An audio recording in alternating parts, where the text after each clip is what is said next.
NEET പരീക്ഷ അവസാനിച്ചു. പൊതുവിൽ ഫിസിക്സ് ആയിരുന്നു കുഴപ്പിച്ച വിഷയം. നടന്ന പരീക്ഷ കഴിഞ്ഞ് വിദ്യാർത്ഥികൾ പുറത്തേക്ക് വരുന്ന ദൃശ്യങ്ങൾ നമുക്ക് കാണാൻ കഴിയും. നീറ്റ് എക്സാമിനേഷൻ അതിന്റെ ചരിത്രത്തിൽ ഒരു കഴിഞ്ഞ 6-7 കൊല്ലത്തെ ചരിത്രം എടുത്തു നോക്കിക്കഴിഞ്ഞാൽ ഏറ്റവും ടഫായ ദുർഘടമായ ഒരു എക്സാമിനേഷൻ സ്റ്റൈലിലേക്കാണ് പോയിരിക്കുന്നത്.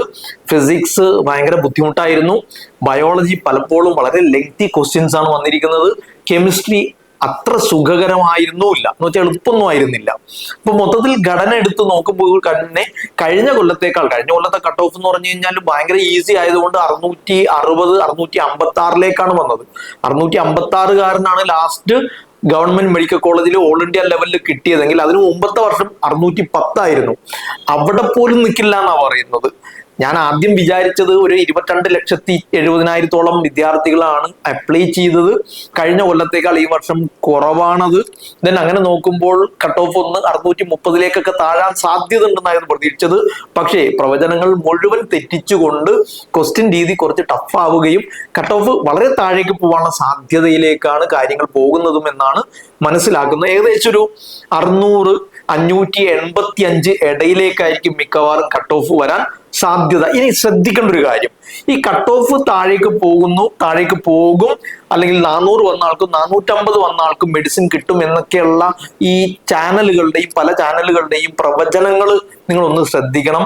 അതിന്റെ അർത്ഥം ഈ വളരെ മാർക്ക് കുറഞ്ഞ ആളുകൾക്കും MBBS കിട്ടും എന്നല്ല. കട്ട് ഓഫ് താഴ്ന്ന് 585 അതല്ലെങ്കിൽ 580 560 പോകും എന്ന് പറയുന്നതിന്റെ അർത്ഥം ആ മാർക്ക് വരുന്ന ആളുകൾക്കാണ് ഏറ്റവും ലാസ്റ്റ് MBBS ഗവൺമെന്റ് മെഡിക്കൽ കോളേജിൽ ഓൾ ഇന്ത്യ ലെവലിൽ വരാൻ സാധ്യത.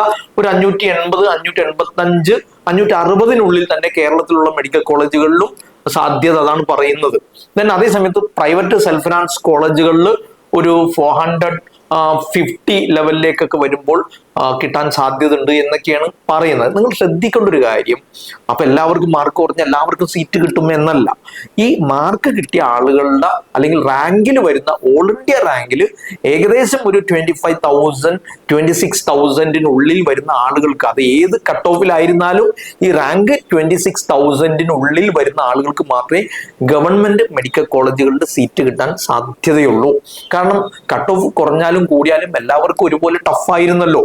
സ്വാഭാവികമായിട്ട് ഏറ്റവും കൂടുതൽ മാർക്ക് വാങ്ങുന്ന 720 കഴിഞ്ഞ കൊല്ലം വാങ്ങിയതുപോലെ തന്നെ എല്ലാവരും 720 വാങ്ങില്ല.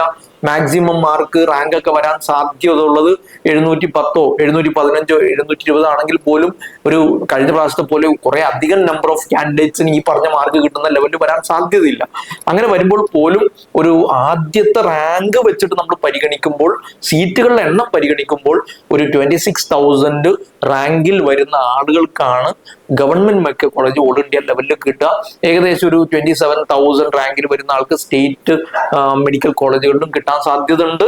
ദെൻ ഇനി താഴോട്ട് അങ്ങ് പോയി കഴിഞ്ഞാൽ കേരളത്തിൽ ഒരു 2000 ചില്ലുവാനം റാങ്കിൽ വരുന്ന ആളുകൾക്ക് ഗവൺമെന്റ് മെഡിക്കൽ കോളേജിൽ വരും.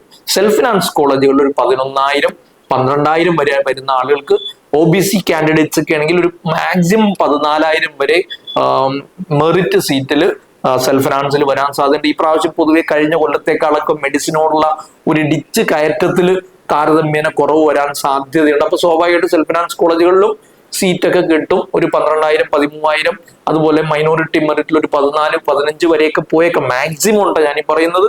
ഇത് തന്നെ എക്സാക്ട് വരണമെന്നൊന്നുമില്ല. ഇനി ഒരു ട്രെൻഡുകൾ പതുക്കെ മാറിക്കൊണ്ടിരിക്കുന്ന ഒരു കാലഘട്ടത്തിലേക്കാണ് നമ്മൾ കടന്നുകൊണ്ടിരിക്കുന്നത്.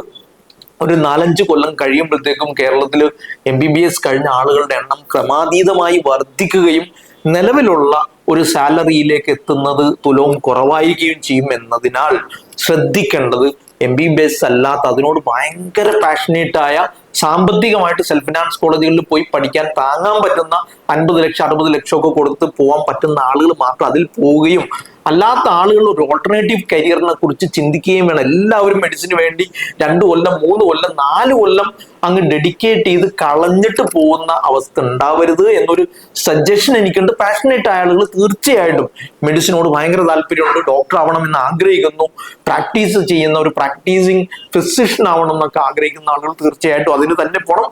അതേ സമയത്ത് അതല്ലാത്ത മറ്റു ഓപ്ഷനെ കുറിച്ച് ചിന്തിക്കണം എന്നാണ് ഞാൻ പറയുന്നത്. നീറ്റ് എക്സാമിനേഷൻ എഴുതുന്ന ആളുകളെ സംബന്ധിച്ചിടത്തോളം ക്ലിനിക്കൽ പ്രാക്ടീസ് കോഴ്സുകളുണ്ട്.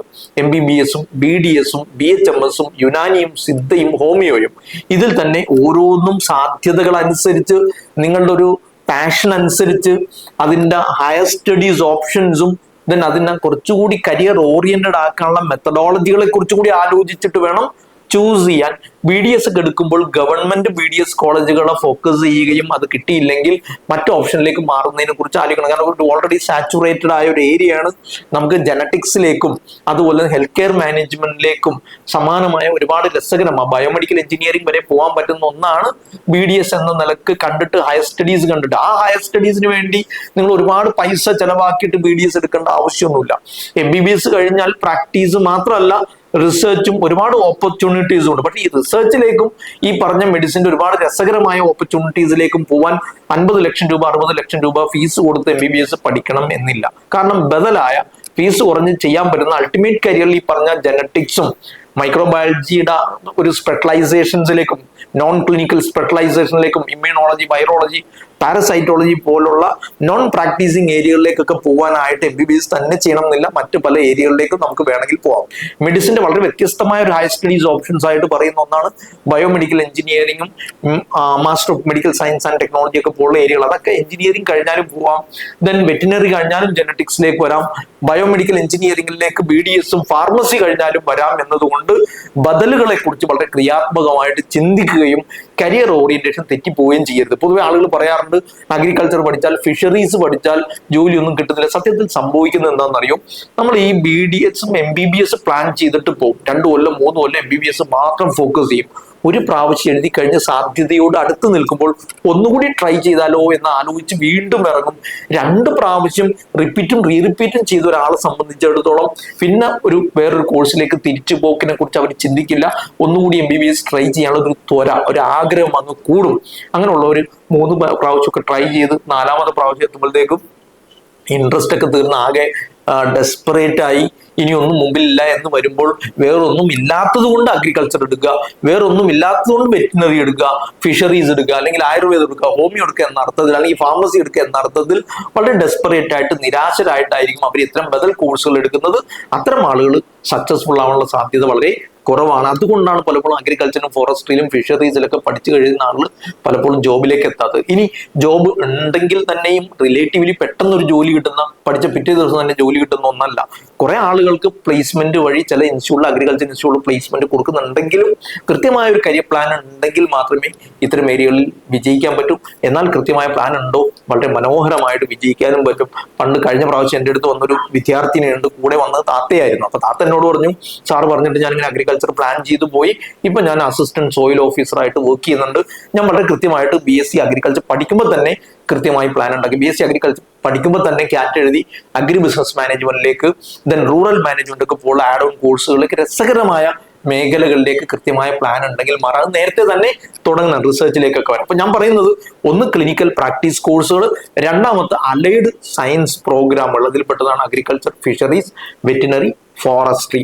ഈ നീറ്റ് എഴുതിയ ആളുകളെ സംബന്ധിച്ചിടത്തോളം നീറ്റിന് ശേഷം എന്ത് എന്നതിൽ ശ്രദ്ധിക്കേണ്ടത്, നമ്മൾ ഒന്ന് നീറ്റ് വഴി MCC വഴി MBBS-ഉം BDS-ഉം നഴ്സിംഗും കിട്ടും. ഇപ്പൊ നഴ്സിംഗ് ഭയങ്കര മാർക്കൊന്നും ഇല്ലെങ്കിലും ഈ എൻട്രൻസ് എക്സാമിനേഷനിൽ നല്ല റാങ്ക് ഉണ്ടെങ്കിൽ, കേരളത്തിൽ നഴ്സിംഗ് കിട്ടണമെങ്കിൽ നല്ല മാർക്ക് വേണം മെറിറ്റ് കിട്ടാൻ. അതേ സമയത്ത് നീറ്റിന്റെ എൻട്രൻസിലെ റാങ്കിനനുസരിച്ച് നഴ്സിംഗ് ഗവൺമെന്റ് കോളേജിൽ കൊടുക്കുന്ന സ്ഥാപനമുണ്ട്. MCC വഴി തന്നെ 7ഓളം ഇൻസ്റ്റിറ്റ്യൂട്ടുകളുണ്ട്.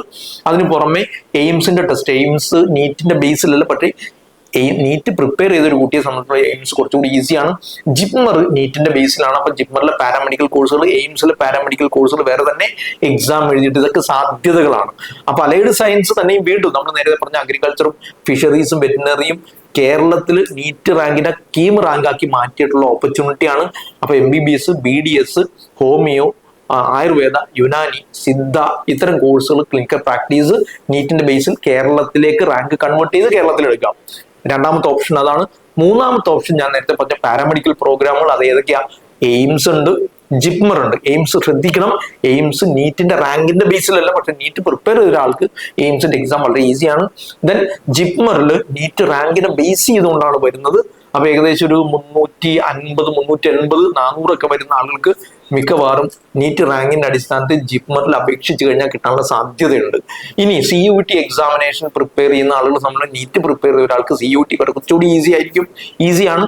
ദെൻ അങ്ങനെയുള്ള ആളുകൾക്ക് ഓൾ ഇന്ത്യ തലത്തിൽ ഫാർമസിയൊക്കെ പല യൂണിവേഴ്സിറ്റികളും കൊടുക്കുന്നുണ്ട്, മെഡിക്കൽ ഇമേജിംഗ് ടെക്നോളജി പോലുള്ള കോഴ്സുകൾ കൊടുക്കുന്നുണ്ട്.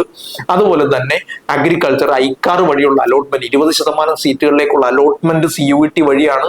അതുകൊണ്ട് നീറ്റ് കാൻഡിഡേറ്റിനെ സംബന്ധിച്ചോളം കുറച്ചുകൂടി ഈസിയാണ് ഈ പറഞ്ഞ പ്രോഗ്രാമുകളും ജനറൽ ഡിഗ്രി പ്രോഗ്രാമുകളും പാരാമെഡിക്കൽ പ്രോഗ്രാമുകളും സെൻട്രൽ യൂണിവേഴ്സിറ്റികളിൽ വരുന്നത്. ഈ അവസരം ഉപയോഗപ്പെടുത്തുക. CUT എഴുതി റിസൾട്ട് വന്നാലും വീണ്ടും ഏതാണോ നിങ്ങൾക്ക് ആഗ്രഹമുള്ള യൂണിവേഴ്സിറ്റി അല്ലെങ്കിൽ ഐക്കാറിന്റെ ഒക്കെ സൈറ്റുകളിൽ കയറി നിങ്ങളുടെ റാങ്ക് കൊടുത്ത് സബ്മിറ്റ് ചെയ്ത് ഒരു പെർട്ടിക്കുലർ റാങ്ക് ലിസ്റ്റ് ഒക്കെ ഉണ്ടാക്കി മെറിറ്റ് ലിസ്റ്റ് ഒക്കെ ഉണ്ടാക്കി വന്ന് അതിനെ ബേസ് ചെയ്തുകൊണ്ടായിരിക്കും ഓൾ ഇന്ത്യയിൽ സെൻട്രൽ യൂണിവേഴ്സിറ്റികളുടെ അഡ്മിഷൻ നടക്കുന്നത്. അപ്പൊ മൂന്നാമത്തെ അവസരം അതാണ് സെൻട്രൽ യൂണിവേഴ്സിറ്റി അവസരം. മറ്റൊന്ന് veterinary council of India NEET റാങ്കിനെ വെറ്റിനറി റാങ്ക് ആയിട്ട് കൺവേർട്ട് ചെയ്ത് ഓൾ ഇന്ത്യ തലത്തിൽ വെറ്റിനറി അലോട്ട്മെന്റ് വേറെ തന്നെ നടത്തുന്നുണ്ട്. ദെൻ അതിന് നീറ്റ് റാങ്ക് തന്നെയാണ് പരിഗണിക്കുന്നത്, വേറെ എക്സാം ഇല്ല. അതേസമയത്ത് ഐക്കാർ വേറെ തന്നെ CUT എക്സാമിന്റെ ബേസിലാണ് ഓൾ ഇന്ത്യ തലത്തിൽ അഗ്രികൾച്ചറും ഫിഷറീസും ഫോറസ്റ്റി ഒക്കെ പോലുള്ള കോഴ്സുകൾ കൊടുക്കുന്നത്. കേരളത്തിൽ വരുമ്പോൾ അത് നീറ്റ് റാങ്കിനെ കീം റാങ്ക് ആയിട്ട് കൺവേർട്ട് ചെയ്തുകൊണ്ടാണ്. ഇനി ഇതിന് പുറമെ നമുക്ക് ഈ റീഹാബിലിറ്റേഷൻ കരിയേഴ്സ് എന്നൊക്കെ പറയാൻ പറ്റുന്ന physiotherapy, speech language pathology, then occupational therapy, prosthetics and ഓർത്തോട്ടിക്സും ഒക്യുപേഷണൽ തെറാപ്പിയും അതുപോലെ ഫിസിയോതെറാപ്പിയുള്ള ഈ 3 പ്രോഗ്രാമുകൾ ഓൾ ഇന്ത്യ തലത്തിൽ 4ഓളം ഇൻസ്റ്റിറ്റ്യൂട്ടുകൾ ഒരു കോമൺ എൻട്രൻസ് ടെസ്റ്റ് കണ്ടക്ട് ചെയ്ത് ചെയ്യുന്നുണ്ട്. അതിന്റെ ആപ്ലിക്കേഷൻ യഥാസമയങ്ങളിൽ ശ്രദ്ധിച്ച് നൽകുമെന്ന് ഞാൻ പ്രതീക്ഷിക്കുന്നു. അതിന് പുറമെ ഡിഷും ഐഷും പോലുള്ള ഇൻസ്റ്റിറ്റ്യൂട്ടിൽ സ്പീച്ച് ലാംഗ്വേജ് പത്തോളജിയായിട്ട് ബന്ധപ്പെട്ട കോഴ്സുകൾ നിങ്ങൾക്ക് സബ്മിറ്റ് ചെയ്യാം. ഇന്ത്യയിലെ വിവിധ യൂണിവേഴ്സിറ്റികൾ ഇന്റഗ്രേറ്റഡ് പ്രോഗ്രാംസ് ഒരു ജോബ് ഗ്യാരണ്ടിയുടെ ഒന്നുമല്ല, പക്ഷേ ഒരു റിസർച്ച് ഓറിയന്റേഷനിൽ MG യൂണിവേഴ്സിറ്റികളും അതുപോലെ തന്നെ കാലിക്കറ്റ് യൂണിവേഴ്സിറ്റി ഇന്റഗ്രേറ്റഡ് പ്രോഗ്രാമും ക്യുസാറ്റിന്റെ ഇന്റഗ്രേറ്റഡ് പ്രോഗ്രാം ഒക്കെ ഉണ്ട്. അതൊന്നും ജോബ് ഗ്യാരണ്ടീഡ് അല്ല, പക്ഷേ റിസർച്ച് ഓറിയന്റേഷനിലും ടീച്ചിങ്ങിലേക്കും വളരെ സ്പെസിഫിക് ആയിട്ട് പോകാൻ ആഗ്രഹിക്കുന്ന ആളുകൾക്ക് ഈ ഇന്റഗ്രേറ്റഡ് പ്രോഗ്രാം ഉപകാരപ്പെടും. ആ അർത്ഥത്തിൽ ഉപകാരപ്പെടുന്നതാണ് ഐസറും അതുപോലെ തന്നെ നെസ്റ്റ് ഒക്കെ പോലുള്ള എക്സാം, ഐസറിന്റെ IIT ആപ്റ്റിറ്റ്യൂഡ്. ഇങ്ങനെ നീറ്റ് പ്രിപ്പയർ ചെയ്തതുകൊണ്ടും നീറ്റ് എഴുതിയതും കൊണ്ട് കിട്ടുന്ന സബ്ജക്റ്റുകളിൽ ഒരു അപ്പർ ഹാൻഡ് ഉപയോഗിച്ചുകൊണ്ട് നിങ്ങൾക്ക് അപ്പിയർ ചെയ്യാൻ പറ്റുന്ന എക്സാമുകളെ കുറിച്ചും നിങ്ങൾക്ക് അപ്പിയർ ചെയ്യാൻ പറ്റുന്ന അപ്ലൈ ചെയ്യാൻ പറ്റുന്ന സ്ഥാപനങ്ങളെ കുറിച്ചും ഒന്ന് ലിസ്റ്റ് ഔട്ട് ചെയ്ത് അതിനു വേണ്ടിയുള്ള തയ്യാറെടുപ്പുകൾ നടത്തുക. ഒന്നാമത്തെ വീണ്ടും ഒരിക്കൽ കൂടി പറയുന്നു, MCC വഴി MBBS, BDS, നഴ്സിംഗ്. ദെൻ MCCയുടെ അലോട്ട്മെന്റ് പ്രോസസ്സിൽ രജിസ്റ്റർ ചെയ്യുന്നതോടി AFMC ആംഡ് ഫോഴ്സ് മെഡിക്കൽ കോളേജിലെ MBBS. ദെൻ അതിനുശേഷം നമുക്ക് ജിപ്മറിലെ പാരാമെഡിക്കൽ കോഴ്സുകൾ നീറ്റ് റാങ്കിന്റെ അടിസ്ഥാനത്തിൽ. ദെൻ വെറ്റിനറി കൗൺസിൽ ഓഫ് ഇന്ത്യയുടെ 20% അലോട്ടഡ് സീറ്റുകളിലേക്കുള്ള അലോട്ട്മെന്റ് പ്രോസസ്സ് നീറ്റ് റാങ്കിന്റെ അടിസ്ഥാനത്തിൽ തന്നെ. കേരളത്തിൽ MBBS-ഉം BDS-ഉം then agriculture, fisheries, veterinary, forestry, clinical practice കോഴ്സുകളായ ആയുർവേദ, ഹോമിയോ, യുനാനി, സിദ്ധ പോലുള്ളത് നീറ്റ് റാങ്കിനെ കീം റാങ്ക് ആയിട്ട് കൺവേർട്ട് ചെയ്യുന്നതാണ്. അഞ്ചാമത്തത് പിന്നെ വരുന്നത് നമുക്ക് CUETയുടെ എക്സാം വഴി ഓൾ ഇന്ത്യ തലത്തിൽ പാരാമെഡിക്കൽ കോഴ്സുകൾ കുറച്ച് വരുന്നുണ്ട്. എയിംസിന്റെ എൻട്രൻസ് എക്സാം വേറെ തന്നെയുണ്ട്, അതിലും പാരാമെഡിക്കൽ കോഴ്സുകളുണ്ട്. അതിന് പുറമെ CUET വഴി വരുന്ന ജനറൽ ഡിഗ്രി പ്രോഗ്രാമുകൾ ബയോ സയൻസ് ഉണ്ട്, ബയോമെഡിക്കൽ സയൻസസ് ഉണ്ട്. ദെൻ അതുപോലെ നമ്മൾ സാധാരണ പറയുന്ന ബയോളജിക്കലുമായിട്ട് കണക്റ്റഡ് ആയ ലൈഫ് സയൻസ് പ്രോഗ്രാമുകൾ, കെമിസ്ട്രി, ഫിസിക്സ്. ഡിഗ്രി തലത്തിൽ നമുക്ക് മാറാൻ പറ്റുമെങ്കിൽ, മാറാൻ ആഗ്രഹം ഉണ്ടെങ്കിൽ മാറാൻ പറ്റുന്ന ഇക്കണോമിക്സ്, മാത്സ് ഒരു സബ്ജക്റ്റ് ആയിട്ട് വരുന്ന ഇക്കണോമിക്സും BCom ഒക്കെ പോലുള്ള കോഴ്സുകൾ, ഇങ്ങനെ അനവധി കോഴ്സുകൾ സെൻട്രൽ യൂണിവേഴ്സിറ്റികൾ വഴി വരുന്നുണ്ട്. ദെൻ അതുപോലെ തന്നെ ഈ ഒരു പ്രിപ്പറേഷൻ കൊണ്ട് ഐസർ ആപ്റ്റിറ്റ്യൂഡ് ടെസ്റ്റ് കുറച്ചുകൂടി കാര്യക്ഷമമായിട്ട് ചെയ്യാൻ പറ്റും. ദെൻ അതുപോലെ നെസ്റ്റ് നാഷണൽ എൻട്രൻസ് സ്ക്രീനിങ് ടെസ്റ്റിന് ഐസറിന് വേണ്ടിയുള്ളത്.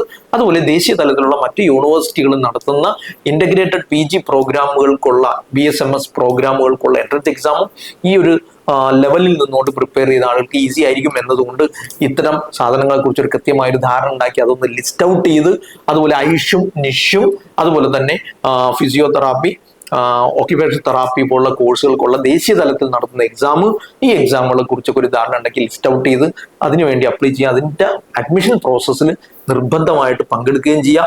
നീറ്റ് എഴുതിയ ആളുകൾ നിർബന്ധമായിട്ടും ഇന്ന് ചെയ്യേണ്ടത് ക്വസ്റ്റിന് വെച്ച് കിട്ടാനുള്ള സാധ്യതയുള്ള മാർക്കിനെ കുറിച്ച് ഒരു ധാരണ ഉണ്ടാക്കുക, കീയൊക്കെ വെച്ചുകൊണ്ട്.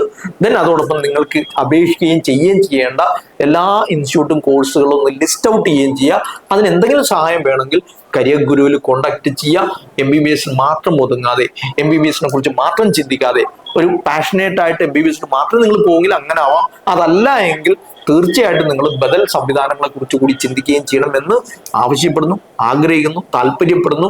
കൺഫ്യൂസ്ഡ് ആവാതിരിക്കാനും കരിയർ തെറ്റിപ്പോവാതിരിക്കാനും MBBS BDS അല്ലാത്ത ഒട്ടനവധി മേഖലകൾ നിലവിൽ നാട്ടിലുണ്ട് എന്ന് മനസ്സിലാക്കിക്കൊണ്ട് കോഴ്സ് സെലക്ട് ചെയ്താൽ സ്ഥാനത്തായി പോവില്ല, ബുദ്ധിമുട്ടില്ല, career തെറ്റിപ്പോവില്ല.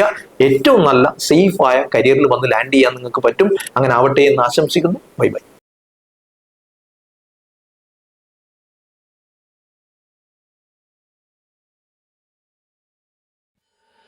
Career Guru, molding your future.